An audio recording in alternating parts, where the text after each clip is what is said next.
നിങ്ങളുടെ favourite shows ഇനി ഒരിക്കലും മിസ്സാവില്ല. ഇപ്പോൾ C5 കാണും നിങ്ങളുടെ ഫേവറേറ്റ് ഷോസ് തികച്ചും സൗജന്യമായി. സന്ദീപിന് വേണമെങ്കിൽ പോവാം.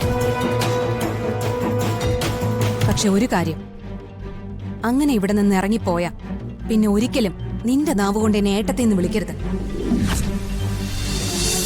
ഇവൻ പറയുന്നത് നീ കേട്ടില്ലേ?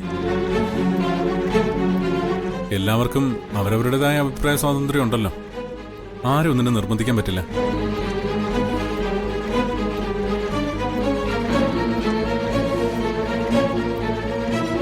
സന്ദീപേ, നീ ഈ കാണിക്കുന്നതൊന്നും ഒട്ടും ശരിയല്ല. ഇവിടെ നടക്കാൻ പോകുന്നത് ഒരു നല്ല ചടങ്ങാ. സ്വന്തം കൂടപ്പിറപ്പിനോട് ഇത്രയും വെറുപ്പൊന്നും പാടില്ല. നന്ദേട്ടന്റെയും സന്ദീപിന്റെയും തീരുമാനത്തില് ഒരു തെറ്റുമില്ല. ഇവര് കാരണം ഉണ്ടായ അപമാനമൊന്നും അത്ര പെട്ടെന്ന് മറക്കാനൊന്നും പറ്റില്ലല്ലോ. അവന്തിയേട്ടത്തി, എരുതിയിൽ എണ്ണ ഒഴിക്കാൻ നിൽക്കരുത്. എണ്ണയല്ലല്ലോ, പെട്രോൾ ഒഴിച്ചല്ലേ ഇവളീ വീട് കത്തിച്ചിട്ട് പോയത്. ഈ വീടിന് മുകളിൽ അപമാനത്തിന് തീ കത്തിച്ചിട്ടാ അന്നവൾ ഒളിച്ചോടി വിവാഹം കഴിച്ചത്. നീയും ഈ കല്യാണം മുടക്കാനായിട്ട് ഓടി നടന്നതല്ലേ? എന്നിട്ടിപ്പൊ നിനക്കെന്തു പറ്റി? ഇതിപ്പോ അച്ഛന്റെ തീരുമാനമൊന്നുമല്ല, നിന്റെ കുത്തിത്തിരിപ്പാ. ഇത് കാരണം നഷ്ടപ്പെടാൻ പോകുന്നതേ ഈ വീടിന്റെ സമാധാനമാ. ഈ വീടിന്റെ സമാധാനത്തിന് എന്തെങ്കിലും കുഴപ്പം വരുമെന്നൊന്നും എനിക്കറിയില്ല. പക്ഷെ ഏട്ടത്തിയുടെ സമാധാനത്തിന് എന്തെങ്കിലും കുഴപ്പം വരുമെങ്കിൽ അതിന് ഞങ്ങൾ ആരും ഉത്തരവാദികളല്ല. നിങ്ങൾ പറഞ്ഞത് ശരിയാ. ഇവരുടെ കല്യാണം നടക്കാതിരിക്കാൻ എന്നെ കൊണ്ട് കഴിയാവുന്നതൊക്കെ ഞാൻ പ്രവർത്തിച്ചിട്ടുണ്ട്.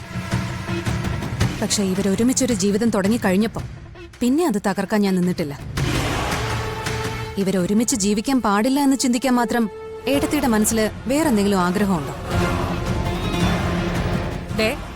അനാവശ്യം പറയരുത്.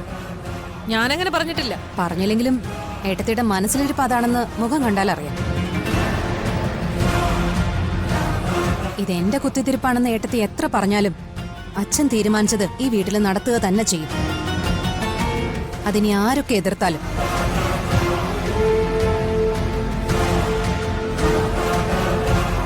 ഞാനൊരു എതിർപ്പും പറഞ്ഞില്ല. നീ ഇവരെ അനുകൂലിക്കുന്നത് പോലെ തന്നെ നന്ദേട്ടനും സന്ദീപിനും ഇവരെ എതിർക്കാനുള്ള അവകാശമുണ്ട്. അത്രേ ഞാൻ പറഞ്ഞുള്ളൂ. അല്ലാതെ ഈ ചടങ്ങ് ബഹിഷ്കരിക്കാനൊന്നും ഞാനില്ല. എന്റെ മക്കളെല്ലാവരും കൂടി സന്തോഷത്തോടെ ഒരുമിച്ച് ജീവിക്കണമെന്ന് വിചാരിക്കുന്നത് ഒരു തെറ്റാണോ? നിങ്ങൾ പറയുന്ന പോലെ ഇവളെ ഇറക്കി വിടാനൊന്നും എനിക്ക് പറ്റില്ല. എന്റെ മോളല്ലേ ഇവൾ. നമ്മളെല്ലാവരും കൂടി ഇവിടെ സന്തോഷത്തോടെ ജീവിക്കുമ്പോൾ ഇവളെ ഏതെങ്കിലും വാടക വീട്ടിൽ താമസിക്കുന്നത് എനിക്ക് സഹിക്കാൻ പറ്റില്ല. ആരോടും ആജ്ഞാപിക്കാനോ അനുസരിപ്പിക്കാനോ ഒന്നും ഞാനില്ല. ഞാനിനി എത്ര കാലം ഉണ്ടാവും? അതുവരെ എന്റെ മോള് എന്നോടൊപ്പം ഉണ്ടാവണം. അത് ഈ അച്ഛന്റെ ആഗ്രഹമാണ്. സന്ദീപ്, ഇപ്പൊ ഇവിടെ ഇത്രയും പ്രശ്നങ്ങൾ ഉണ്ടാക്കിയ നീയാ. ഞാൻ നിന്റെ ഭാര്യ, ഈ വീട്ടിൽ വന്നു കയറിയവളാ. പക്ഷെ അച്ഛന്റെ മനസ്സ് എനിക്ക് മനസ്സിലാവും. സ്നേഹയും എനിക്ക് മനസ്സിലാവും. നിന്റെ ഈ പെരുമാറ്റം കൊണ്ട് ഇപ്പൊ ഇവളുടെ മനസ്സ് എത്രമാത്രം ഉരുകുന്നുണ്ടെന്ന് നിനക്ക് മനസ്സിലാവുമോ? ഇതിനേക്കാ ഭേദം ഇവളുടെ നെഞ്ചിലേക്ക് ഒരു കത്തി കുത്തി ഇറക്കുന്നതായിരുന്നു.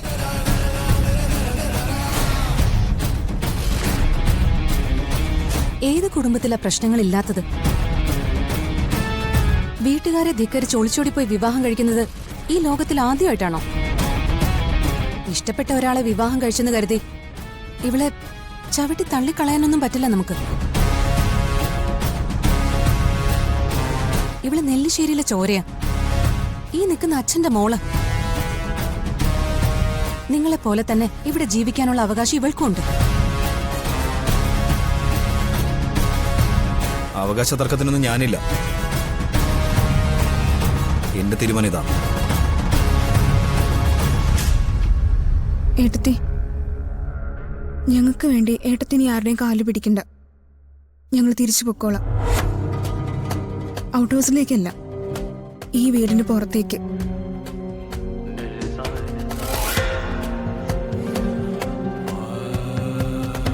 ഇത്രയും വെറുപ്പ് ഏട്ടന്റെ മനസ്സിലുണ്ടെന്ന് ഞാൻ അറിഞ്ഞില്ല. നമ്മൾ രണ്ടുപേരും ഒരു വയറ്റിൽ പിറന്നില്ലേ സന്ദീപേട്ട. ഏട്ടൻ എന്നോട് ക്ഷമിച്ചില്ലെങ്കിൽ പിന്നെ ആരാ എന്നോട് ക്ഷമിക്കുന്നത്?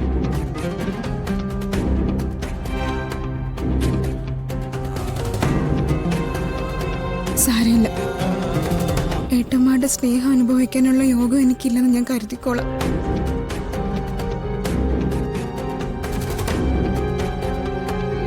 ധനുഷുവാ, നമുക്ക് പോവാം.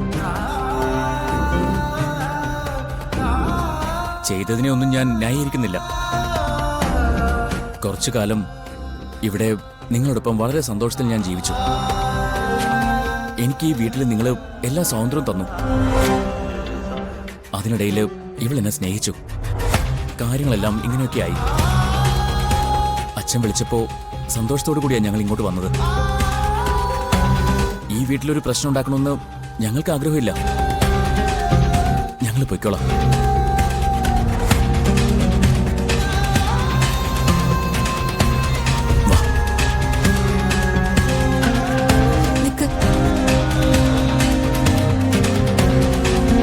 ഇങ്ങനെ ഇറക്കി വിടാൻ വേണ്ടിയല്ല നിങ്ങളെ ഇങ്ങോട്ടേക്ക് കൊണ്ടുവന്നത്. ഇത് അച്ഛന്റെ തീരുമാനമാണ്. ആര് കാരണമായാലും അച്ഛന്റെ മനസ്സ് വേദനിപ്പിക്കാൻ ഞാൻ സമ്മതിക്കില്ല.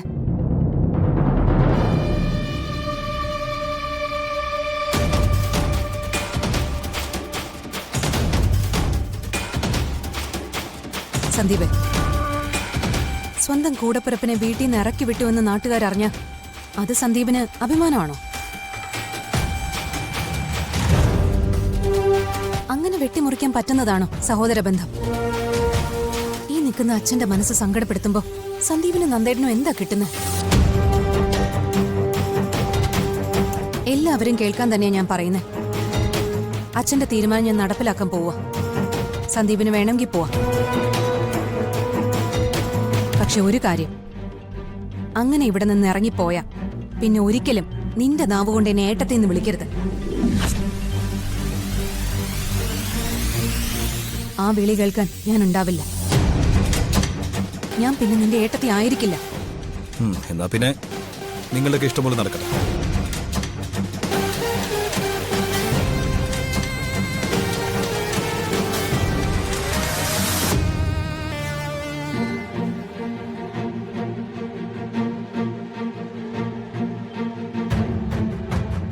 ഇനി ഒരു പ്രശ്നം ഉണ്ടാവില്ല. ഈ വീട്ടിൽ നിന്ന് നിങ്ങൾ ഒരിടത്തേക്കും പോകുന്നില്ല. നിങ്ങൾ ഈ വീട്ടിൽ തന്നെ ജീവിക്കും. ഈ വീട്ടിലെ മരുമകൾ എന്ന നിലയിൽ അച്ഛന്റെ തീരുമാനം നടപ്പിലാക്കേണ്ടത് എന്റെ കടമയാണ്.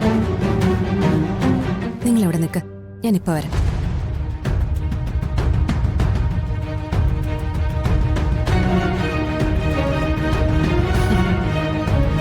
എന്നെ തോൽപ്പിച്ചു എന്നാവും ഇവൻ കരുതുന്നത്.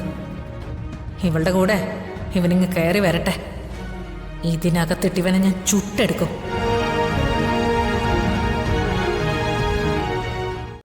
ഡൗൺലോഡ് ചെയ്യൂ C5 ആപ്പ്. കാണൂ എല്ലാ എപ്പിസോഡുകളും സൗജന്യമായി.